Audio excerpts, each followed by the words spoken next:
Welcome, principals of macro students, to our video lecture replacement. I'm recording this right now in my bedroom closet to hopefully get the best acoustics out of my Blue Yeti microphone. So hopefully this video is of an acceptable quality. But wherever you are right now, and at whatever time you're watching this, I hope you're ready to explore 6 debates over macroeconomic policy.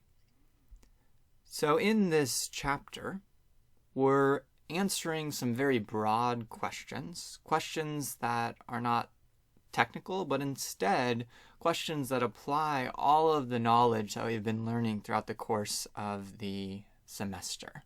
So there won't be any new theories here, but rather the application of theories that we've already learned. So all of the hard work you've put in so far will hopefully help you be conversant in these important issues of the time. So we'll just take a look step by step at each of these debates. So the first debate question is, should policymakers try to stabilize the economy? We'll look at arguments both for and against. So everything we've done in the last few chapters has assumed active stabilization, that economies tend to fluctuate on their own, but that governments, either through fiscal policy or monetary policy, can help to stabilize the economy. Aggregate demand swings back and forth.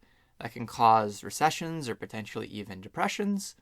So what policymakers can do is lean against the wind. The economy is blowing in one direction. For example, with a recession, spending by both consumers and businesses is declining.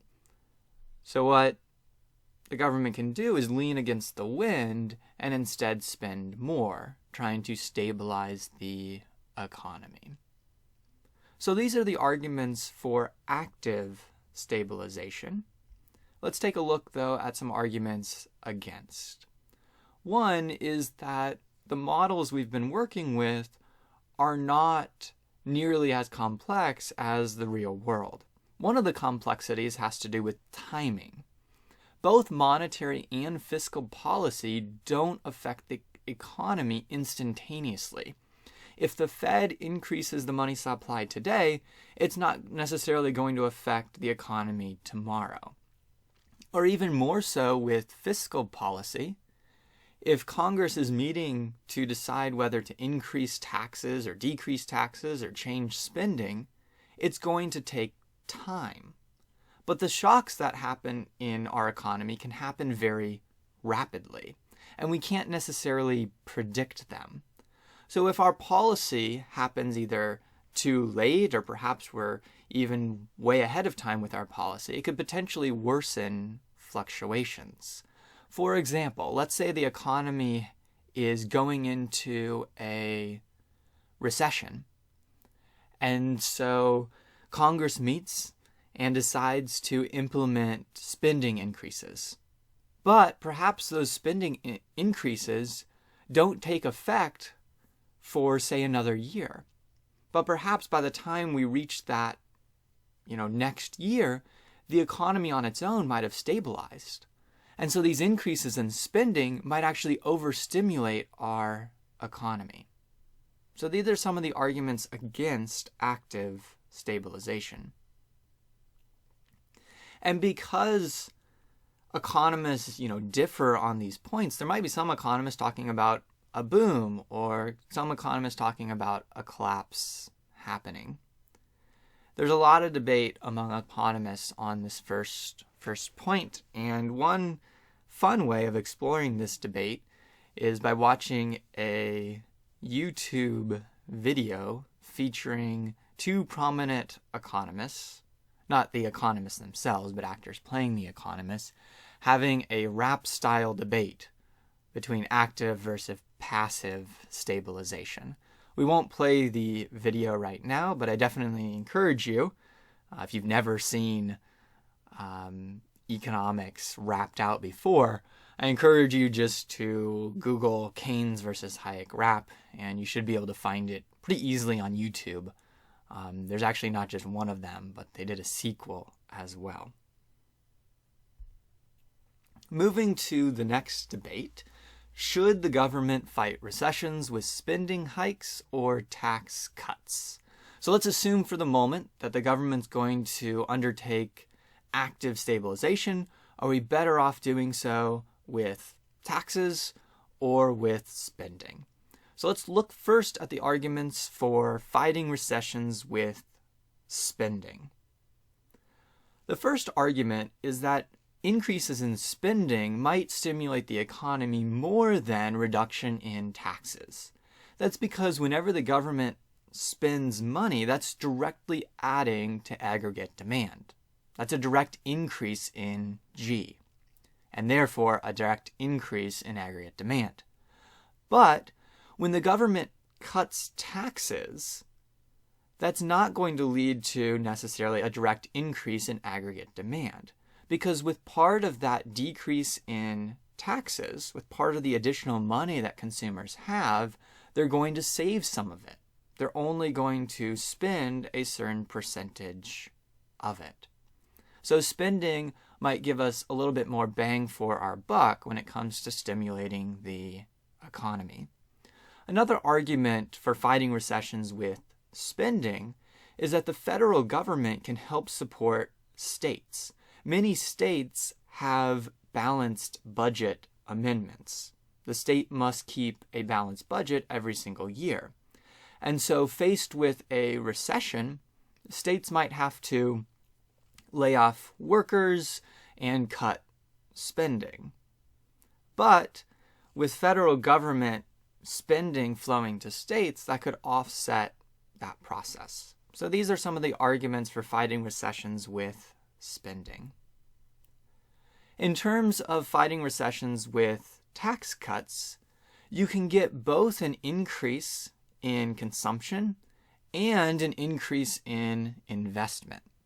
So while government spending will only increase G, you can cut taxes both for consumers, thus increasing C, and you can cut taxes for businesses, thus increasing investment I.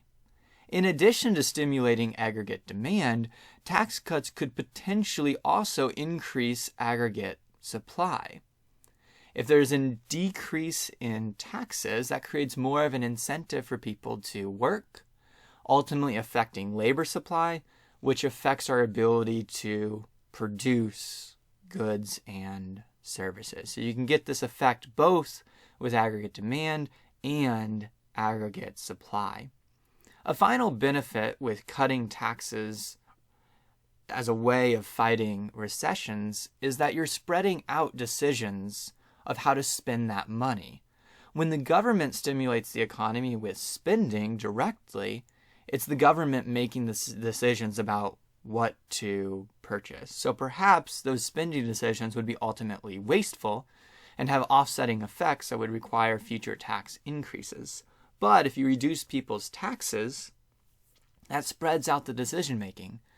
So I probably know what is going to be most effective for me to spend money on, and you, so on. So we might reduce the amount of wasteful spending.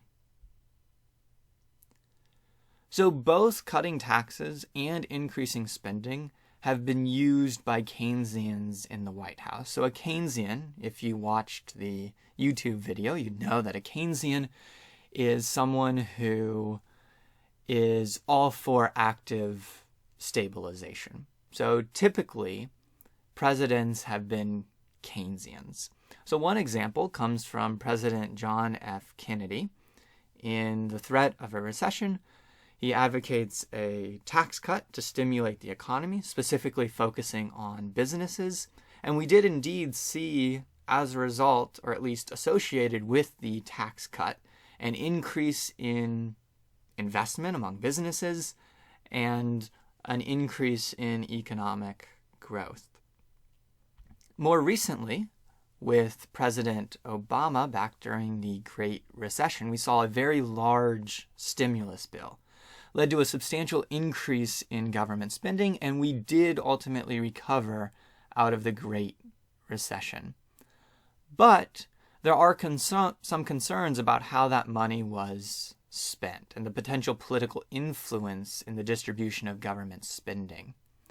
So I did my PhD at West Virginia University, and one of my professors there has this research paper where he looks at the stimulus bill and how funding was allocated across different states. The main finding is that it wasn't necessarily economic conditions in each state that dictated which states got the most funding, but the primary factors were political.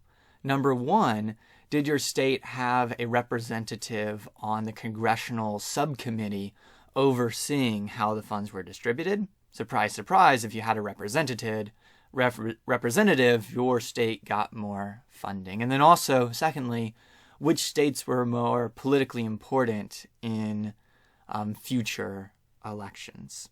So we have examples historically both of increases in government spending and reduction in taxes. So our next debate is, should monetary policy be made by rule or discretion?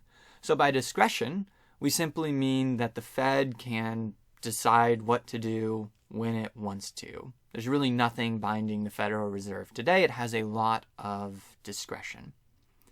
With a rule, on the other hand, the Fed would be constrained, for example, to seek a constant money growth rate. So perhaps rather than having that flexibility, the Fed simply would try to increase the money supply at 3% each year. Or perhaps the Fed would engage in what's called inflation targeting. This is where the Fed tries to target a specific inflation rate, let's say 2%, and if the economy's doing really well and inflation is going up, let's say inflation's 5%, the Fed would cut the money supply. But if inflation is below the target, let's say inflation's only 1%, then the Fed would increase the money supply. So let's now turn our attention to both sides of this debate. So arguments against discretion. The economy is very complex, and even if central bankers have PhDs in economics from Ivy League institutions, they might not be fully competent to understand what the cause and effect relationship is between the policies they pursue and what ultimately happens in the economy. But even if they had good knowledge, there's another concern of potential for political influence through what's called the political business cycle. So you can use monetary policy to potentially affect election outcomes. So if you're the incumbent president and you have some influence over the Federal Reserve, you could try to get the Fed to increase the money supply to try to boost output, boost jobs, boost employment in the lead up to another election. Another possibility for concern with using discretion is what's called the time inconsistency problem, where there's a difference between the actual policy you end up doing and the announced policy. This can really reduce the credibility of the Federal Reserve. So to give you a sense for what I mean by this, I'll illustrate with an example from parenting. So you might, as a parent, set up a rule where your child receives some type of punishment if they engage in a certain type of behavior. But perhaps down the road, if they engage in that behavior, you might decide not to actually punish them. You don't want to go through all of the effort of punishing them, and so you don't. In terms of parenting, that distorts your sort of legitimacy of rulemaking as a parent, and your child might not believe you the next time you set up a rule if you fail to act on that. So for example, if the Federal Reserve says that they're going to promise price stability, But then in the midst of the upcoming recession, they realize, okay, it's a recession. Let's actually bump up the money supply. Who cares about price stability? Let's just stabilize output first. So that's the time inconsistency problem, and it's one of the arguments against discretion. In terms of the arguments for discretion, it's really about flexibility.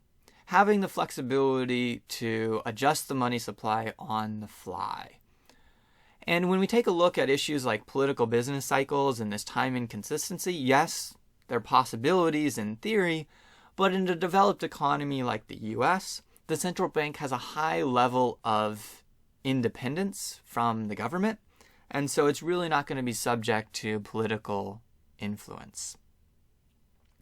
And then let's say we did try to come up with a rule. Which rule is the best? Should we do inflation targeting? And if we do inflation targeting, is 3% the right number? Is 2%? It's hard to define what the best rule is. So with the Federal Reserve in its present day, it generally does try to target inflation about 2%.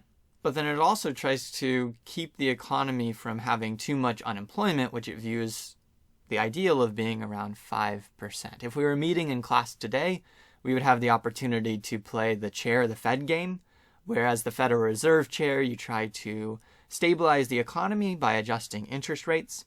I encourage you to play this game on your own time. Simply Google chair the Fed game, and hopefully you'll have a fun time with that. So another issue related to the central bank is whether it should target zero inflation. This would be an example of a rule for the central bank to follow. So 0% inflation means that the inflation rate is neither growing or declining with deflation. So let's take a look at the arguments both for and against.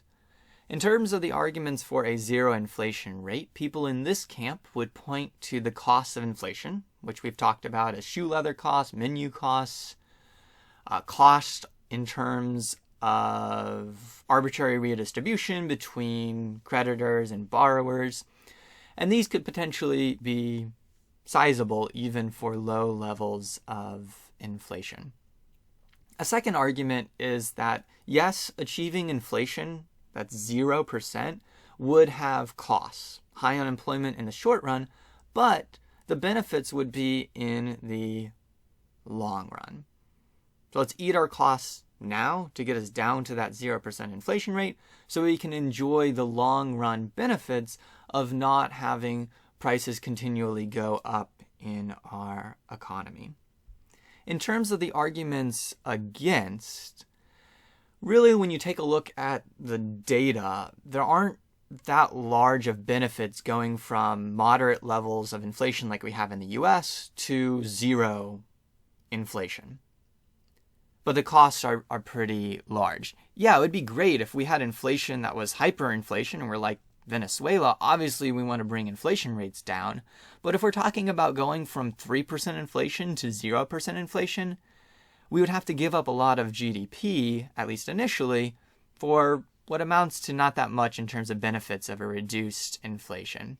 And these costs of inflation might not be temporary. They could be permanent. For example, if reducing GDP to get the inflation down leads to less investment by businesses, that's going to affect our future capital stock. Not just a short-run cost, but also a longer-run cost. And if people are unemployed, those unemployed people may end up losing out having, skills that are employable in the future. So these are some of the arguments against a zero inflation rate policy. So moving away from monetary policy, let's now turn our attention to the debt and deficits. Should the government balance its budget? Some of the arguments for balancing the budget include thinking about the future. So right now, with the debt we're accumulating, it's going to affect not necessarily this generation, but future generations, which to many seems to be unfair. Also, when we have budget deficits, that means that the government has to borrow money from the financial sector. And instead of the financial sector resources being used to grow businesses, it's instead being used to fund the government. So this acts to crowd out investment, which could ultimately reduce future living standards and growth. And the big concern here is that, yes, we've had deficits in the past, but typically they've been only during recessions and periods of war. But right now, we have massive budget deficits, and we're not dealing with a recession, and we're not dealing with a major world war. So then with the arguments against balancing the budget, some people overstate the issue with having the budget deficits we currently have and the amount of debt we have, because when you think about it over the course of an entire lifetime, is really not that high for an individual person. And if we were to balance the budget, it's going to come with cost. We're either going to have to increase taxes, which would create a disincentive to work and to save, or we would have to cut spending. For example, if we cut education spending, that would reduce human capital and ultimately reduce our future standard of living. So those in the camp of balancing the budget not being all that necessary would also argue that what really matters is not the sheer size of the debt, but the debt to GDP or debt to income ratio. So that over time, if our economy is growing, the debt's not going to be as big of an issue as it is today. So within this argument of balancing the budget or not balancing the budget, I think it's important to have a perspective of what the government spends money on. So I hear all kinds of debates about cutting science spending or wasteful government spending on energy or environmental projects, or that the government should boost transportation spending. But if we're really focused on cutting the deficit, we need to focus on major spending done by the government. So if we were to cut all the science spending done by the federal government, it really wouldn't affect the deficit because we only spend about 1% on science. What we really want to focus on when we're talking about cutting the deficit are things like Social Security, Medicare, Medicaid, and military spending.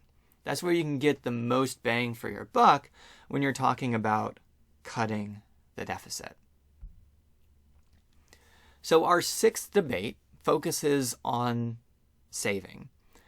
We've already talked about, the importance of saving throughout the semester, that if you have higher rates of saving, you get more investment done by businesses, leading to more capital accumulation. People get more tools to work with. There's more factories. This makes us more productive, which ultimately increases our living standards in the long run. So the argument for tax reform would be, here are all of these benefits. Let's reduce taxes so we can encourage savings, which has this whole chain reaction, which leaves us better off in the long run. And currently, there are a lot of ways that we could reduce taxes. So we have pretty high marginal tax rates that could reduce savings, both at the personal level, but then we also have corporate tax income, which is sometimes taxed twice. We also have capital gains taxes. So you pay taxes when you earn income, and then once you invest it into, say, the stock market, when you withdraw money, any gains that you have would be taxed again. So we can have a double taxation. And so instead of having all of these different income taxes, it might be better to replace them with a single consumption tax so that we do a better job of encouraging saving. Because our saving rate in the US right now is quite low by historical standards. So prior to the mid-80s, the savings rate in the US was above 10%. But nowadays, the average across the US for citizens is around 5%. People are only putting away 5% of their income each year into savings. But there are also arguments against tax reforms that encourage savings. One has to do with equity issues, that cutting taxes, particularly the highest marginal income tax rates, would perhaps only benefit the wealthy, who might not need as much of a tax release. A second concern comes from, well, if you reduce people's taxes, are they really going to save? Maybe they would just continue to spend more. Also, reducing taxes comes with a cost. So if you reduce taxes, that means the government takes in less revenue. That means the government runs more of a budget deficit. And because of the effects we looked at before, a higher budget deficit would act to reduce the total savings rate in the US. So we have arguments both for and against tax reform to encourage savings, just like we have arguments both for and against across each of these 6 issues. And that's because these are difficult issues, right? There's no such thing as a free lunch in economics. There's always trade-offs involved. And so there's really no easy answer. There are pros and cons to crafting the best policy. But hopefully, throughout today's replacement lecture, you've enjoyed applying some of the more complex models that we've worked our way through this entire semester and really applied them to these real-world, relevant policy discussions. And hopefully you feel comfortable, discussing with people these macroeconomic issues. And if you'd like to sort of explore more as a voter, I've included a link here to a website that just helps you evaluate candidates' policy proposals. Some of them are economic, some of them are not. But it could be a helpful way or a fun way of exploring some of these ideas more. But I hope you've enjoyed our time together exploring the wonderful world of macroeconomics.